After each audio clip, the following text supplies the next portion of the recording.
Hello friends, very good morning to all of you. So today we'll discuss problem solving 4, that is getting 403 at OpenID user info endpoint. That means you're trying to call user info endpoint of Ping Federate to basically OpenID user info endpoint to basically get the claims of the user. But instead of getting claims, you are getting 403. So we'll try to understand what is the error and how we can fix it. So let's begin.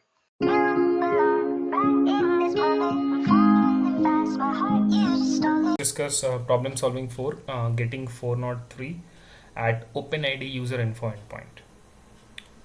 So the problem statement is it's a OIDC integration, user info endpoint failing with 403 error.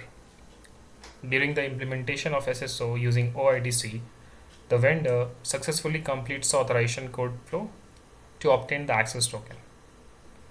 However, the request to the user info fails with an HTTP 403 forbidden error. That means a team, right? An application team is developing the SSO design at their end, like writing a code and just doing the validation. So in that, they are able to get the authorization code successfully. They are able to get the access token, but using that access token, like putting that access token in the authorization header, when they're calling the user info with the scope, basically whatever the scope you have, it's getting failed and it's getting 403.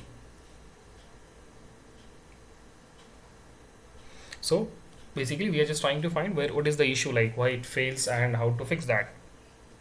So from this error you can say this indicates access token might lack the necessary scope or permission to access the user info endpoint, because when you're calling the user info, what you need, maybe you have tested or maybe you have seen, like we already tested in our previous examples. So you just need to pass the access token in the authorization header and then you can just call the user info to get the claims. You're not supposed to do anything else. So it seems that the error is coming due to something, permission or something is missing in your access token itself, you can say. Now what we have seen in the investigation, the issue was caused by an incorrect or incomplete scope parameter in the initial authorization request. Specifically, the required scopes to be accessed user claims, that is OpenID profile email. It's missing or it's misspelled. So as you can see, there are two format I have mentioned here. So what we have seen in the investigation in their code, that you can see the address is HTTP host address AS authorization .auth2, then with the query client ID, response type and scope. So here you can see the scope, how scope is mentioned here. It's in S is in lower, right? So it's correct. This format is correct, right? So this, if they are using this address in their code, it will not fail. They can get the token and they can use that token to call user info. It will work.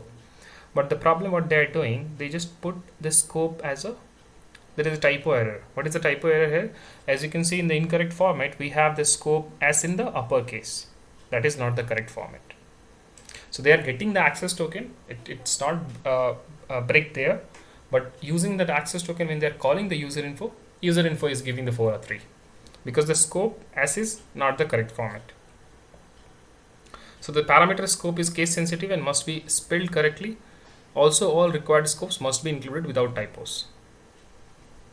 So basically just try to understand where exactly the problem came and why. So basically here the problem is with the access token itself. So we just try to investigate in the code how that call is initiating, how the token is getting, and we found this is a problem. And then we fix it. Maybe it just took more time, but yeah, maybe if you just quickly grab the things and then just go to the code, just have a look, you will easily able to find the problem. But yeah, at least you'll get understanding that hey, this can be the issue. So if next time the same thing is coming, you can directly jump and just have a look on that. Yeah, so this is about this problem solving 4. We'll jump to the next problem solving, and if you have any questions, please put in the comment section. Thank you.